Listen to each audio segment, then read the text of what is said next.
Hello people of the internet, I'm Bound the Plan and welcome back to Kilmac League. It is week 15 in the highlights package now and we've just come off an unbelievable game between Rule 55 and Kilmac Thomas AFC. Let's see how the rest of the league reacted to the league leaders' defeat.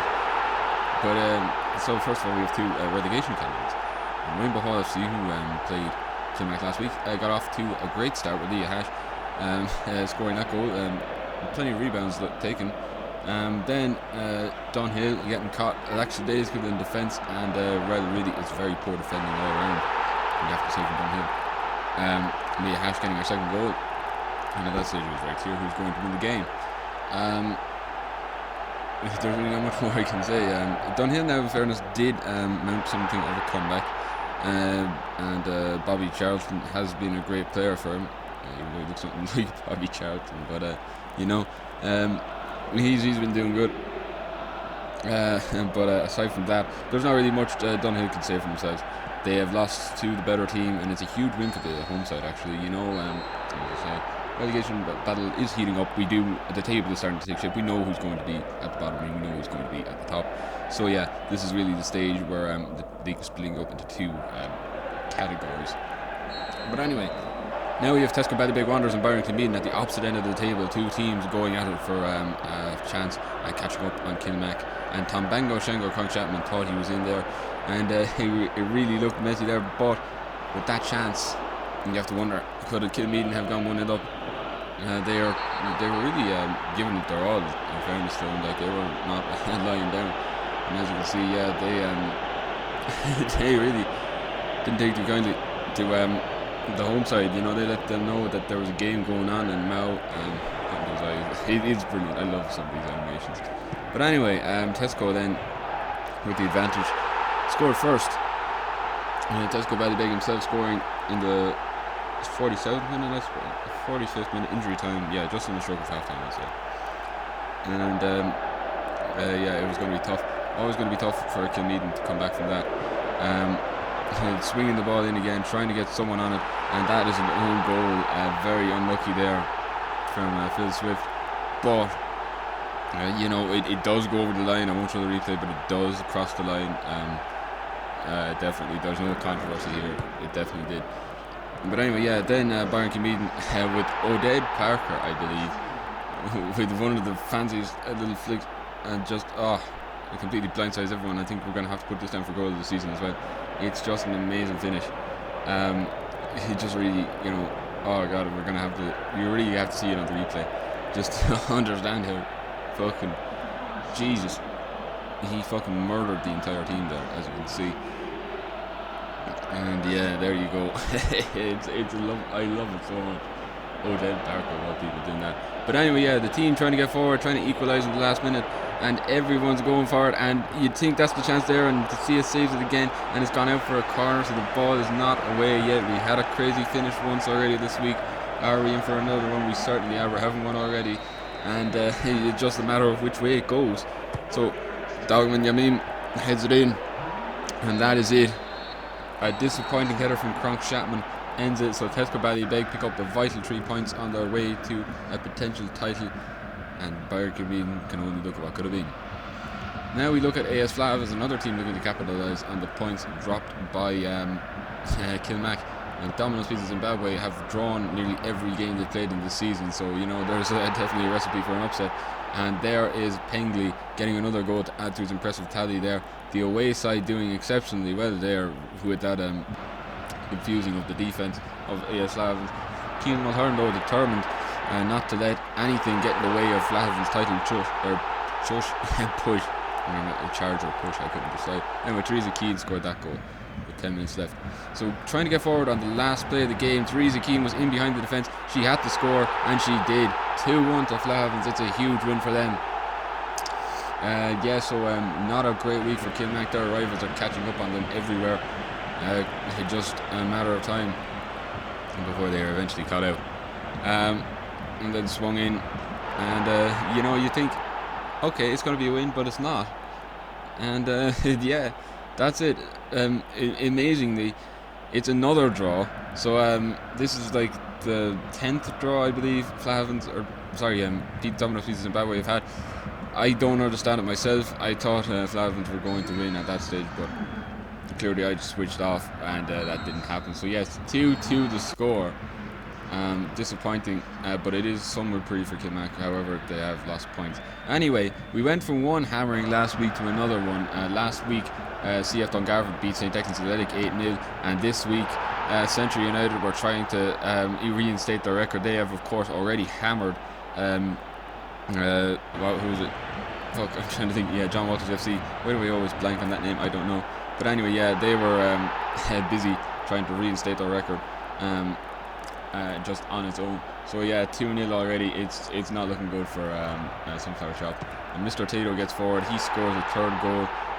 So it's 21 minutes gone. It's a goal every 7 minutes, pretty much. That's not a recipe for success. It means it's going to be 12-0 when the game ends. It wasn't 12-0, by the way, but it is. It might as well have been. But yeah, that could have been a goal, but they soon rectified that, and Mr. Tato was in for his goal. Fair play to him. 4-0 the score, and it's not even half time yet. So yeah, these things are going badly. However, it did get to half time when it was 4-0, but it's going excellent so far for CF or for Central United. Mr. Tato has scored another goal. He's coming after Tommy Hardy's record. I believe he has 4 goals already. So yeah, he will equal the record with another goal scored. And this is it. He's trying to equal Tommy Hardy's record that Tommy Hardy held for all of one game, and he does that. It's 5 goals. Yeah, so not looking good. Really not looking good for Central, or for Sunflower Shop. And Dennis Burkamp then had a chance, and he gave it down to Spoderman, and Spoderman somehow forced it in. So yeah, it's 7-0. It's a very ugly game at this point. You know, no one wants to be a part of it. Spoderman gets forward again. Although I have to check though, did Mr. Tato secure that record by himself? I will pause it at the end of this and check. I'll pause it now. Okay, so yeah, he definitely has that record. Tied with Tommy Hardy, Mr. Tato has scored 5 goals in the game, and yeah, that's impressive. 1 for Benito Mussolini and 2 for Spoderman. So 8-0, yeah, fairly crushing defeat. They couldn't get the 9th goal that would have put them out on their own again. But yeah, Mr. Tato has secured one of the best performances ever in the Kilmac League. And yeah, I really love those kits, by the way. That's a really nice kit. They should wear that more often. Anyway, 2 other teams looking to capitalise on Kilmac's catastrophic loss away from home. CF Dungarvan and Kisses United, 2 teams that were fairly evenly matched. And I have to say, I really do like the teams that are going for the title this year. I like that there's a lot of them, and I like how they play, and I like how they all kind of play off each other and all that. But anyway, yeah, that looked like it was just going to result in nothing. But yeah, playing the ball really well. This is an excellent counter-attack, and Tommy Hardy is away almost immediately, and it's a really close miss. You know, it showed that Dungarvan were dangerous, and I do like that they're showing a lot of improvement. Creation then gets forward, and he's in miles of space, and he has to find someone. He just crosses it brilliantly. It's a 1-0 lead for Dungarvan at 26 minutes. Eusebio has been doing exceptionally well for Dungarvan. He's been pretty much the star player, I would say. I mean, I know I generally try to be biased against the legends to include more, native players. But yeah, you know, you really can't deny when someone's playing well, and Eusebio is doing that. But Hoogie Beppa Spingy, yes, of course, as we see, equalised. So yeah, it looked like it was going to be sharing of the spoils. This almost happened. If this went in, that would have been some fucking scenes. But no, it didn't. So it's 1-1. Fair result has to be said between the 2 teams. Dungarvan will be disappointed they couldn't get a win in front of their home crowd, but you know, that's just the way it goes sometimes. Now we move on to one of the goals of the season in this game. Fire Station against Greenway Astros. Greenway Astros disappointed with their 1-1 draw last week, looking to set things right, and yeah, the Fire Station actually scored first. They had a nice draw last week actually against Port Law, but Mr. Injury scored first, and yeah, he's a pretty pivotal player for him. But you know, this happened. This is one of the front runners for goal of the season, in my opinion. Look at this hammer shot from Kelsey Power. How about that? I've never seen the ball go over the goalkeeper before, and that is brilliant. I've never seen the ball go over the goalkeeper like with such power and like that. You know, it's not even. But just look at how cleanly that's caught. He just flies backwards. You can't do anything about it. It's an unbelievable goal. And yeah, we saw Zoe Keka goal last week. Kelsey Power scores this week, so yeah, it's a great week to be a fullback for. It's a great 2 weeks to be fullbacks for Jesus Christ, I'm fucking up everything. Greenway Astros. Then Greenway Astros got into acres of space. Adam Carney, who was next to score, he was part of the 3-man defence last season, so hey, maybe we will see Zoe Keka score this week. I was going to answer that question now very shortly, because Zoe Keka breaking forward off a run hits it in off the post. I couldn't believe it. This one, you could argue about the last week's one being an own goal for Rathcormac, but this time there's no argument. That is entirely your own doing. And yeah, it's a great win actually for Greenway Astros. 3-1, very convincing, and they move forward in the table. So yeah, it's very good stuff. And now we move on to the other Greenway team in just a moment, as we see very disappointed Fire Station players. But yes, relegation battle, Greenway Rovers and St. Agnes Athletic. I mean, these two teams are kind of a bit drop zone, they're a bit better than the teams that are at the very bottom. But still, 3 points would be important here.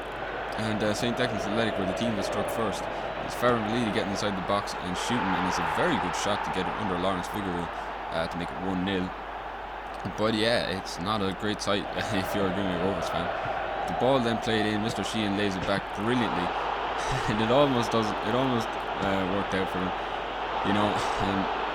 They did have a lot of nice attacking moves in this game, and fair enough, they missed a few chances, but they also took a lot of them very well. They took a lot of great defending, and they also scored. That's the most important thing you can say, I suppose, when it comes to attacking chances. Trying to find someone to get this ball away, and it's just going everywhere. And amazingly, as Mr. Murray getting away for that goal, I don't know how that happened. He just headed the ball in. He got down incredibly close to the ground. I just love when stuff like this happens. It's like, it's just fucking terrible defending. You can't really look at it any other way, but it's brilliant. And yeah, they looked to add another goal, and this looked like it was going to be ugly. It was very nearly 3-0. It could have been 5 or 6-0 by this point had all the chances they had gone in. But then Niblob scored a goal, and he's tripped up by Gemma. But to be fair to her, there's not much she could do there. She had to come out and try and close down the ending, and she tried that, but it didn't quite work out. Niblob makes it 2-1, and then Martin Garrell with a lovely finish. It's not going down for goal of the season, I don't think, but it is a great finish, and look, he's taunting the fans. They would have been absolutely hammered, I suppose, last time they came here last season when Greenway Rovers were a good team. But now the story is different, but it is a nice finish, very nice finish for Martin Garrett. But Greenway Rovers determined not to lose at home. They don't really want another home loss. That's not what they want right now. And Raoul scores a goal. It's a very good goal, actually. I just see so many of those now. It's kind of hard to determine which one should go down for goal of the season. But yeah, it's a very good finish for him. It's we're gonna have another look at it actually, just because it's a nice goal. But yeah, there you go. You see it anyway. And then trying to break forward for the last goal of the game, trying to get an equaliser. And yeah, they have a free kick. This is their last chance. They have to score. And yeah, that sums it up. 3-2, the winners are St. Agnes Athletic. It's a huge win for them, a huge win away from home as well. It can't be understated what that means to the table. So yeah, now we move on to Rathcormac and John Walters. Rathcormac Dynamos have done a lot of drawing as well, but they do need to pick up a few wins here and there, and this is a perfect opportunity to do so against Rathcormac Dynamos, or against John Walters FC. But John Walters actually took the lead. They forced the ball in through sheer stubbornness. And yeah, you can't really argue with that. Number 16, John Walters, the culprit there. But Richie Power got forward from Rathcormac and hammers it in off the side of the net, and 1-1 to score. So it looks like it's going to be another draw, another one-all draw as well for Rathcormac. They've had quite a few of those, and then trying to stop John Walters from scoring in the final minute of the game, they do actually get another draw. So it's becoming kind of draw central between Rathcormac and Dominoes, which means that yeah, if you place your bets now, you're pretty much guaranteed to get money in return for betting on a draw between Dominoes Pizza Zimbabwe and Rathcormac Dynamos. It has to be a draw pretty much at this stage. Kildisco and Port United is our final game of the week, and then of course barring St. Mary's Hurling and Kents FC in what is the first game Kents have had in a long time without Lark Kent, so do tune in for that one. But Garrett Muller getting a goal with a nice finish there for Kildisco. They did win last week. They had a huge win there against Central United, so they'd be possibly looking to pick up another upset win. It's a very nice finish, actually. I have to show you the pass to pick out Garrett Muller is what really sets this goal apart for me. You can't really say much more than that. Yeah, as you can see here, it's an excellent ball.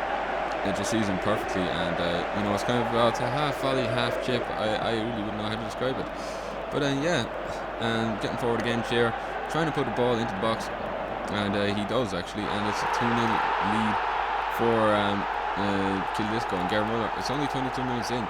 Now Kildisco are in a relegation battle, but I do think they are a good team. They push teams very close a lot of times.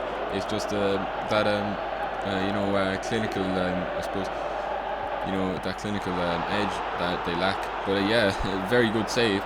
It's not enough to keep out this shot though, and it is from Castman. So yes, of course, this is the other John Power. I had to name him Castman to avoid confusion.